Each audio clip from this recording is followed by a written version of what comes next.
Work ecology के क्षेत्र में जिसने किया था वो थे हमारे रामदेव मिश्रा। रामदेव मिश्रा जी को चैप्टर 11 ऑर्गेनिज्म एंड पॉपुलेशन। तो पॉपुलेशन ऑर्गेनिज्म से ही मिलकर बनी होती है, तभी ये चैप्टर एक साथ है हमारा, ऑर्गेनिज्म एंड पॉपुलेशन। क्योंकि पॉपुलेशन जहाँ भी होगी, जनसंख्या, लोगों की संख्या जहाँ पर भी होगी उसमें ऑर्गेनिज्म जरूर होंगे, राइट। हिंदी में कहते हैं इसे व्यष्टि, राइट। व्यष्टि जाति को कहते हैं और समष्टि कहते हैं पॉपुलेशन को हिंदी में। तो यहाँ हमारा पॉपुलेशन वर्ड यूज हुआ है ऑर्गेनिज्म के लिए, यानी group of organism. Which kind of organism? Group of, not all organism but a species level. एक स्पीसीज की जितनी संख्या एक साथ रहती है या उसकी जितनी संख्या है उसे हम बोलते हैं it is its population, right. तो पॉपुलेशन मीन्स स्पीसीज की संख्या। ना उस पॉपुलेशन में क्या होगा, जनरल माइंड से सोचो, अगर कोई एक जनसंख्या है, यानी कि एक जीव की जनसंख्या इधर है और अब एक ही जीव तो है नहीं दुनिया में, बहुत से जीव हैं, बहुत से प्राणी हैं, डाइवर्सिटी है। डाइवर्सिटी का मतलब समझते हैं कि जितने प्रकार के जीव हैं, जितने प्रकार के प्लांट हैं, जितने प्रकार के एनिमल हैं, जो उनकी स्पीसीज हैं, सारे मिलकर के क्या बनाते हैं, जितने फ्लोरा एंड फौना है सारे की सारी डाइवर्सिटीज बनाती है, right. These are called biological diversity. अब ये डाइवर्स पॉपुलेशन है, लेकिन हर एक ऑर्गेनिज्म की अपनी संख्या को हम क्या कहते हैं, पॉपुलेशन कहते हैं, राइट। तो पॉपुलेशन की अगर हम करेक्टरिस्टिक्स देखें कि किसी एक पॉपुलेशन में क्या क्या चीज़ें पाई जाती हैं, राइट, कि हम कैसे पहचानेंगे उस पॉपुलेशन को, क्या क्या डिस्कस करेंगे साइंटिफिकली, बायोलॉजिकली, राइट, क्योंकि हमें बायोलॉजी के पॉइंट ऑफ व्यू से देखना है। तो इसे बोलते हैं एट्रीब्यूट्स, पॉपुलेशन एट्रीब्यूट्स, राइट। अब एक पॉपुलेशन क्या हो सकती है, पॉपुलेशन हमारी 3 टाइप की हो सकती है अकॉर्डिंग आवर एनसीईआरटी, राइट। तो पॉपुलेशन का जब हम ग्राफ प्लॉट करते हैं, पॉपुलेशन का ग्राफ हमारा 3 टाइप का होता है, एक्सपेंडिंग, स्टेबल और डेक्लाइनिंग, राइट। अब सबसे फर्स्ट आ जाओ एक्सपेंडिंग। एक्सपेंडिंग मीन्स ये ऐसी पॉपुलेशन है जो कि बढ़ रही है, जनसंख्या बढ़ते हुए है, राइट। अब यहाँ देखो 3 डायग्राम में 3 कलर में दिखाया हुआ है पिरामिड। तो सबसे नीचे जो हमें दिख रहा है ये हमारा क्या है, प्री रिप्रोडक्टिव, यानी कि ये बच्चे हैं जो जवान होंगे। एक कोई भी पॉपुलेशन होगी, किसी भी स्पीसीज की पॉपुलेशन होगी, बच्चे सब में होंगे, चाहे वो एनिमल हो चाहे प्लांट हो, कोई भी स्पीसीज हो। तो ये बच्चों की संख्या को दर्शाया गया है। उसके बाद नेक्स्ट जो रिप्रोडक्टिव है, it is reproductive phase, adult, all adults are included in this category, right. उसके बाद पोस्ट रिप्रोडक्टिव मीन्स एडल्ट के बाद, यानी कि जो बुढ़े हो चुके हैं, राइट, तो उनकी संख्या ये है, राइट। तो अब यहाँ पर क्या है, देखो संख्या अगर नीचे संख्या ज़्यादा है, प्री रिप्रोडक्टिव की संख्या ज़्यादा है, तो इसका मतलब जो बुढ़े होंगे वो तो खैर आने वाले समय में मर जाएंगे, लेकिन जो रिप्रोडक्टिव है वो पोस्ट रिप्रोडक्टिव बन जाएंगे, और ये प्री रिप्रोडक्टिव हमारे रिप्रोडक्टिव बनेंगे, राइट। तो ज़्यादा रिप्रोडक्टिव बनेंगे, समझ में आ रहा है, सीधी सीधी बात है, ये ज़्यादा होंगी, ज़्यादा संख्या हो जाएगी इसकी। तो प्री रिप्रोडक्टिव से रिप्रोडक्टिव की संख्या ज़्यादा हो जाएगी। अगर रिप्रोडक्टिव संख्या ज़्यादा है तो इसका मतलब ये पॉपुलेशन हमारी बढ़ेगी, बढ़ती हुई है। उसके बाद है स्टेबल। स्टेबल वो पॉपुलेशन है जिसमें लगभग संख्या समान है, राइट। जितने ही इसमें प्री रिप्रोडक्टिव है उतने ही इसमें पोस्ट रिप्रोडक्टिव है, यानी कि जनसंख्या हमारी लगभग स्थिर रहती है, राइट। जो डेवलप्ड कंट्रीज में होता है जनरली, यूएस वगैरह में, जहाँ जनसंख्या स्थिर रहती है, जितने मरते हैं उतने ही पैदा भी हो जाते हैं, राइट। नेक्स्ट है डेक्लाइनिंग। डेक्लाइनिंग मीन्स हमारी आने वाली जो पीढ़ी है, तो शुरुआती पीढ़ी में संख्या कम है लेकिन बाद में संख्या ज़्यादा है। तो वो क्या होगी, अब कम संख्या है तो उसकी प्री रिप्रोडक्टिव फेज में जब वो संख्या आएगी अपनी पहली फेज में, तो वो कम ही संख्या होगी, राइट। तो इस तरह से पॉपुलेशन क्या होगी, हमारी डेक्लाइनिंग होगी, नहीं पॉपुलेशन घटती हुई। इसका मतलब 3 के 3 ग्राफ क्या दर्शा रहे हमें कि जनसंख्या, किसी भी स्पीसीज की जनसंख्या क्या है, ये दर्शा रहा है कि बढ़ते हुए, ये इसकी जनसंख्या बढ़ेगी आगे को, ये दर्शा रहा है स्टेबल है, ना बढ़ेगी ना घटेगी, ये दर्शा रहा है ये जनसंख्या आने वाले समय में घटने वाली है, राइट। अब हम इसको सारे को कैसे नापते हैं, इनको नापने के लिए सबसे पहले हम मापते हैं population density, right. Population density means क्या होता है, एक यूनिट एरिया में रहने वाले लोग, जैसे 1 वर्ग किलोमीटर में कुल कितने लोग रहते हैं, it is called its density, right. Population density. अब हर स्पीसीज का होगा कि एक पर्टिकुलर यूनिट में कितनी स्पीसीज रह रही हैं, it is called its population density. तो जिसकी पॉपुलेशन डेंसिटी ज़्यादा है वो ज़्यादा कंपटीशन को फेस कर रही होगी, और जो ज़्यादा कंपटीशन को फेस कर रही है वो ज़्यादा अडेप्टेड होगी, और ज़्यादा अडेप्टेड होगी तो वो ज़्यादा फ्लोरिश कर रही होगी, राइट। अडेप्टेशन इसी चैप्टर में आगे पढ़ेंगे, विभिन्न प्रकार के इन्वायरमेंट के साथ कोप करने के लिए, उसको एक्चुअली कहना चाहिए कि एडजस्टमेंट करने के लिए एक प्रकार के बॉडी के अंदर जो चेंजेज आते हैं और वो परमानेंट हो जाते हैं धीरे धीरे इन्वायरमेंट के साथ रिएक्शन करते करते, इन्हें हम बोलते हैं एडेप्टेशंस, कि जो उसके सर्वाइवल के लिए आवश्यक होते हैं। चलिए नेक्स्ट आते हैं पॉपुलेशन ग्रोथ। ग्रोथ मीन्स पता चल रहा है, ग्रोथ मीन्स बढ़ना, पॉपुलेशन का बढ़ना, तो पॉपुलेशन ग्रोथ। अब पॉपुलेशन ग्रोथ हम मापेंगे कैसे, ये तो हमारे समझ में आ गया, ग्राफ तो हमारे समझ में आ गया, लेकिन हम मापेंगे कैसे पॉपुलेशन ग्रोथ को, ठीक है। तो पॉपुलेशन ग्रोथ को मापने के लिए हम क्या नापते हैं, बर्थ रेट और death rate, right. Birth rate, अब किसी को कोई एक जनसंख्या है, अब उस पॉपुलेशन में माना 100 की पॉपुलेशन थी, उसमें 5 लोग ऐड हो गए, 5 नए बच्चे ऐड हो गए एक साल के अंदर, ये मान के चलते हैं, राइट। तो एक साल में 5 की उसमें क्या होगी, वृद्धि होगी, तो 105 हो गया, राइट। अब हम इसका बर्थ रेट निकालेंगे, तो बर्थ रेट हम कितना निकालेंगे, इसका 1 पर निकालेंगे, इसका 0.005 कुछ इस तरह का इसका बर्थ रेट आएगा, या एक्सटेंसिव रेट हम अगर इसका निकालेंगे, राइट। तो एक्सटेंसिव रेट क्या होता है अभी आगे डिस्कस करते हैं। चलिए, तो ये हमारा बर्थ रेट, तो बच्चे होने वाले baby they are going to born, the baby that are going to born, these are called, it's called birth rate. और ऐसे लोग जो मर गए हैं, जो मर रहे हैं, it is called death rate. तो पॉपुलेशन ग्रोथ को हम इसमें मापते हैं, right. It is called natality, natality means birth, right. refer to the number of births during a given period in a population that are added to the initial density, right, जो भी उसमें वृद्धि हुई है। नेक्स्ट है mortality, mortality means death, जिनकी death हो गई है। नेक्स्ट 2 पॉइंट है, 2 ये ज्यादा इंपॉर्टेंट है, लेकिन इमाइग्रेशन और इमाइग्रेशन भी होता है, लेकिन कभी कभी होता है, ये उतना ज्यादा इंपॉर्टेंट नहीं है, फिर भी पढ़ लेते हैं, लेकिन कभी कभी होता है तो वहां पर इंक्लूड किया जाता है, इमाइग्रेशन और इमाइग्रेशन, राइट। माइग्रेशन तो आपने वर्ड सुना होगा, जैसे साइबेरियन क्रेन आती है, साइबेरियन क्रेन जब वहाँ मौसम उसके प्रतिकूल हो जाता है तो वो एशिया की तरफ भाग आती है, वहाँ सर्वाइव करने के लिए, अपने आप को उसमें ढले हुए रहने के लिए, राइट। तो इमाइग्रेशन क्या है, is a number of individuals of the same species that have come into the habitat from elsewhere during the time period under consideration. अब हमने जितने स्पीसीज आ रही हैं, माना कोई एक जगह है, वहां पर पहले 100 स्पीसीज थी, 5 स्पीसीज कहीं बाहर से आ गई, राइट। तो वहां क्या हो गया, इमाइग्रेशन हो गया, वहां कुछ लोग आ गए हैं बाहर से। अगर स्पीसीज कहीं आएगी तो हम क्या कहेंगे, यहाँ क्या हो रहा है, इमाइग्रेशन हो रहा है, राइट। और किसी एक पर्टिकुलर स्थान से अगर स्पीसीज कहीं बाहर चले जाएंगी तब हम कहेंगे ये क्या हो रहा है, इमाइग्रेशन हो रहा है, राइट। तो ये दोनों भी हमारे काउंट होते हैं, ओके। तो ये हमारा डायग्राम यहाँ पर एनसीईआरटी दिखाता है, राइट। तो फर्स्ट हम N+1 यानी कि ये N क्या है यहाँ पर, total number of people, total number of people P+1 यानी आने वाले समय में एक साल में कितने बढ़े, ये हम कैलकुलेट करना चाह रहे हैं। तो N+1 equal to NT plus total number of people at that time plus birth, right, plus immigration, death plus immigration, right, minus death plus immigration. तो ये फॉर्मूला से हम क्या निकाल सकते हैं कि एग्जैक्टली पॉपुलेशन में क्या हो रहा है, क्यों, इसमें हमने इमाइग्रेशन को प्लस कर दिया और इमाइग्रेशन को माइनस कर दिया, राइट। दो के दो काम हमने इसमें किया, राइट। पहला इमाइग्रेशन को हमने क्या किया है, इसमें आई को क्या है, प्लस किया है, और दूसरा है इमाइग्रेशन को हमने क्या है, इसमें माइनस कर दिया है, राइट।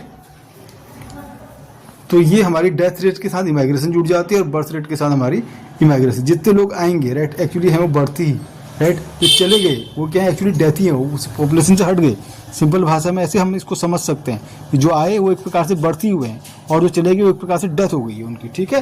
तो हम टोटल अगर करेंगे तो टोटल का मीन से क्या होगा कि एग्जैक्टली कितना है अगर हम निकालेंगे तो सारा हमें इंक्लूड करना पड़ेगा, लेकिन ये उतना ज़्यादा इंपॉर्टेंट नहीं है। एनीवे, ये समझने के लिए हमारे लिए आवश्यक है, जो कि कभी एग्जाम में 1 आध नंबर के क्वेश्चन के लिए पूछा जा सकता है। चलिए आगे चलते हैं ग्रोथ मॉडल से, राइट। अब ग्रोथ मॉडल में हमें ध्यान देना है, थोड़ा यहाँ पर थोड़ा कंसंट्रेट करिएगा।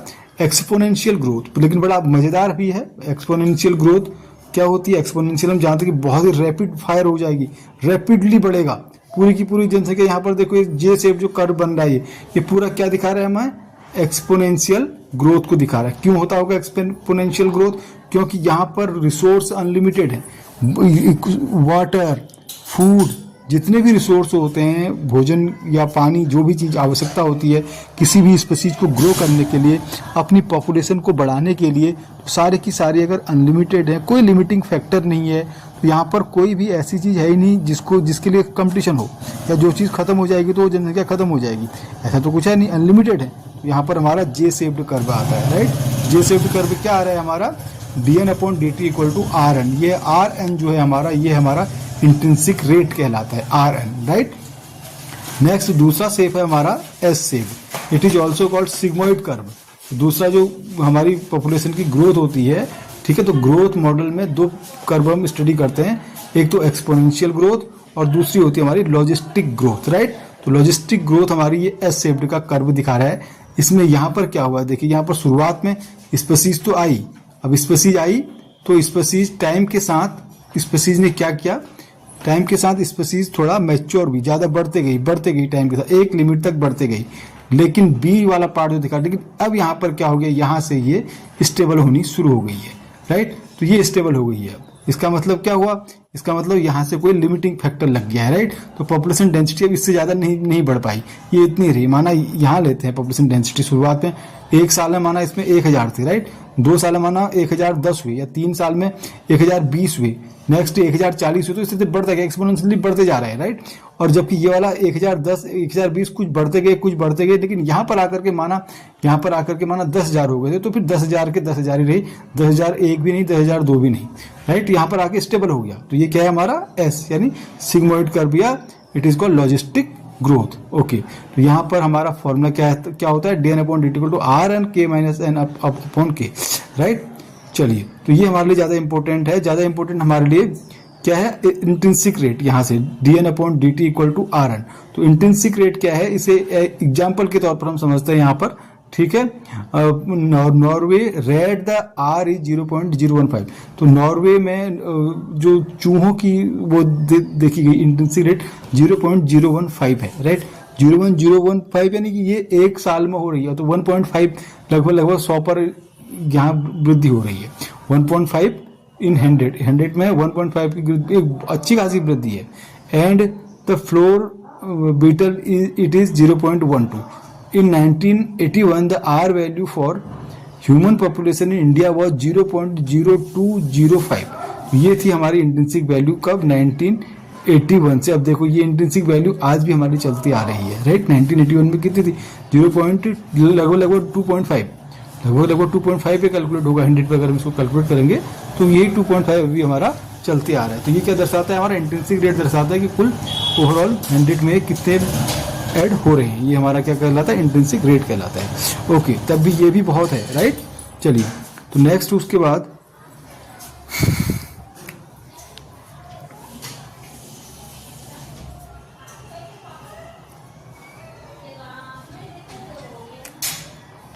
तो अगर ऐसा ही होते रहा, अगर लॉजिस्टिक ग्रोथ होते रही, एक्सपोनेंशियल ग्रोथ होती रही, तो NT इक्वल टू क्या हो जाएगा हमारा, N0ERT, राइट। यहाँ पर NT क्या है, population density after time t, कुछ समय के बाद पॉपुलेशन डेंसिटी क्या कहलाएगी हमारी, NT is equal to N0ERT।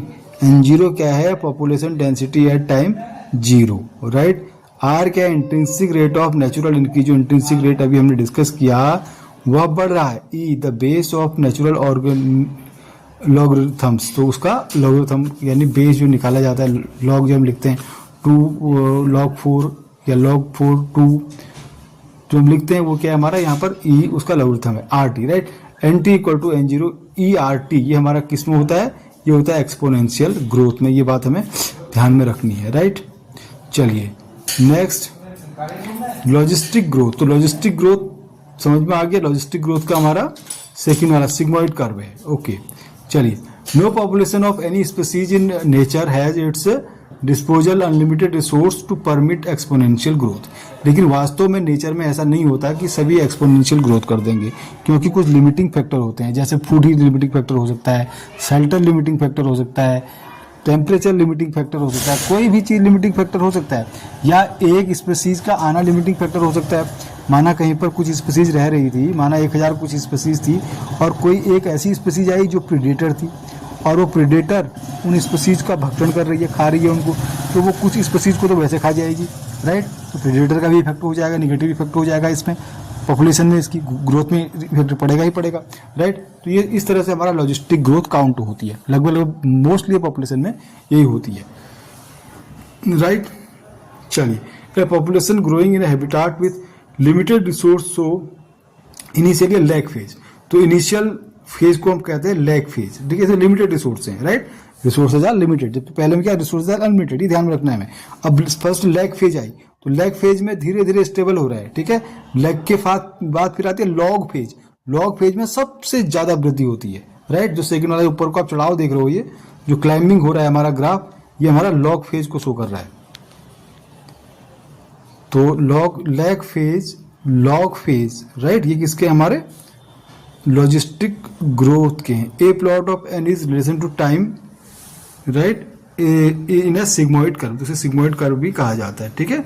उसके बाद एक्सेलरेशन की फेज आएगी, लैग की फेज, एक्सेलरेशन की फेज को मैंने लॉग फेज कहा, and declaration, and finally as asymptote. तो अब लास्ट में क्या हो गया, एसिम्पटोट।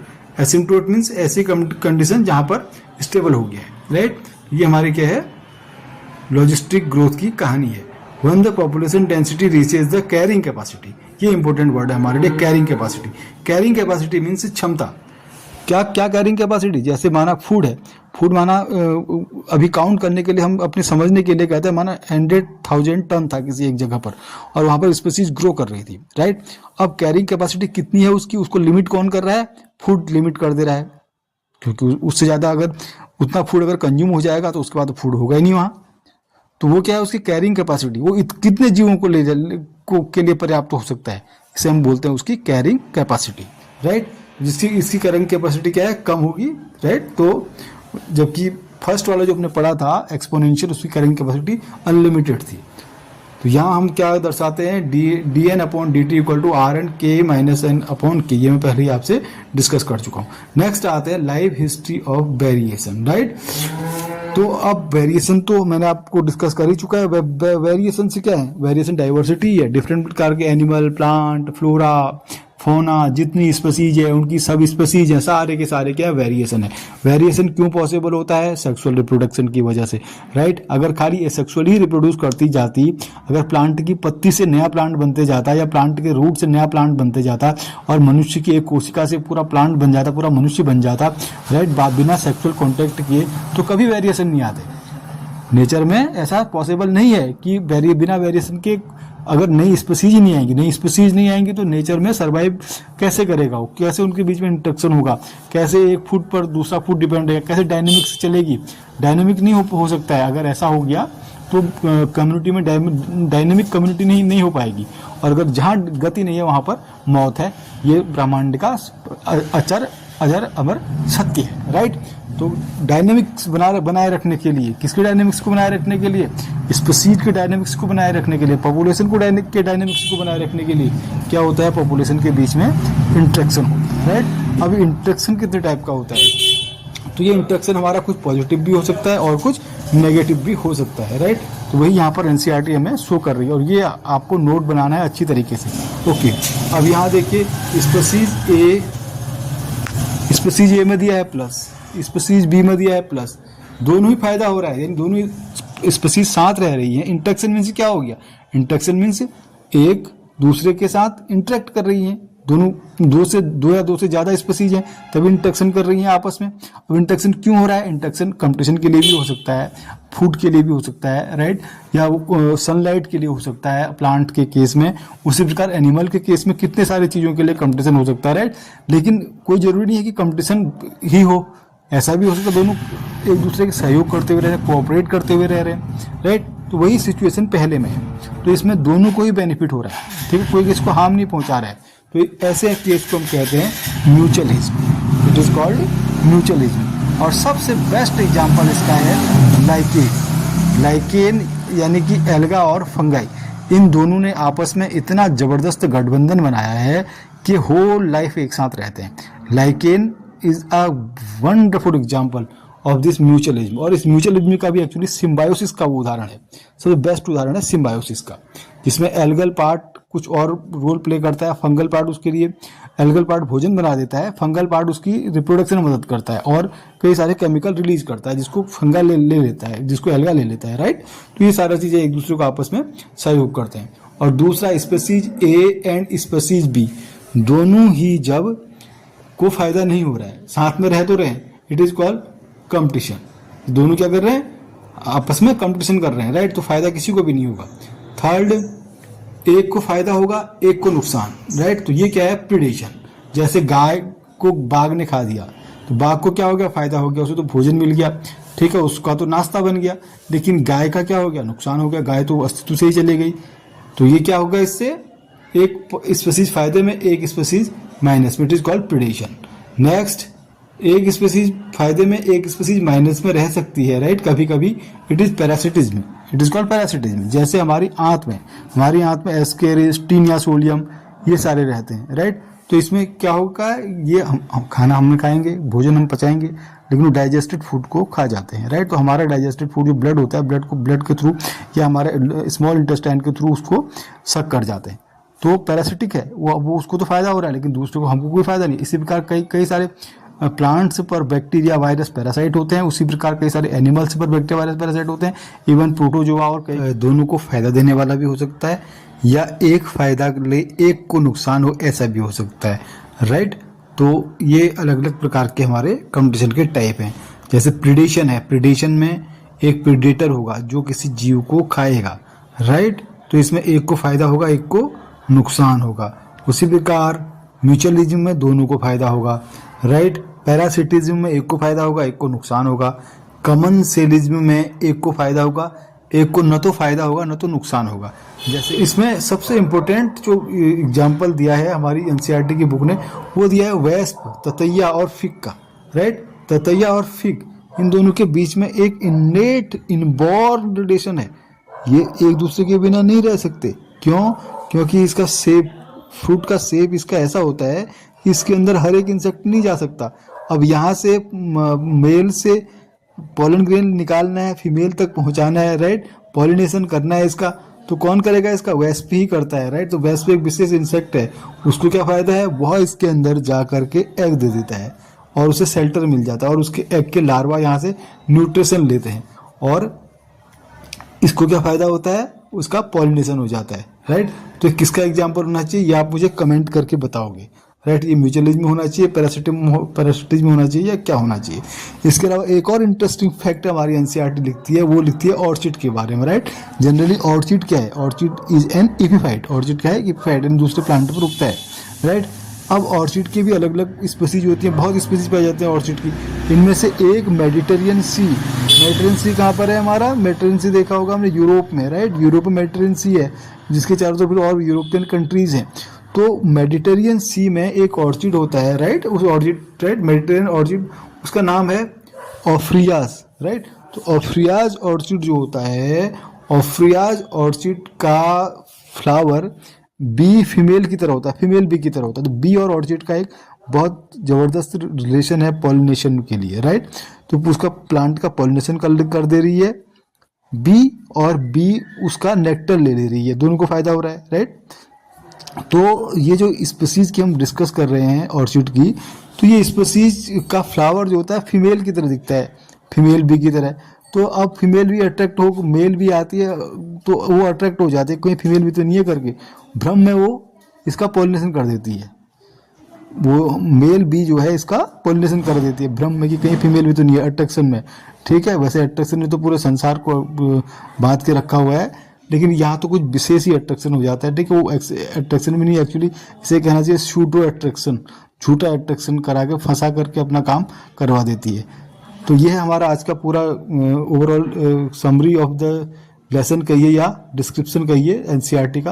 तो ये मैं आपसे प्रॉमिस है कि मैं सारे एनसीईआरटी की एक एक लाइन आपको बाय हार्ट लर्न कराऊंगा, एक बार में नहीं तो दूसरी और वीडियो बना करके, उसको और इम्प्रोवाइज्ड वीडियो बना करके आपके लर्निंग के अकॉर्डिंग मैं उसको आप तक पहुंचाऊंगा ही पहुंचाऊंगा। लेकिन आपका जो फर्ज है कि इस वीडियो को अधिक से अधिक लोगों तक पहुंचाइए, ये आपको निभाना है। लाइक करिए, सब्सक्राइब करिए, ये आपका काम है। Thank you very much.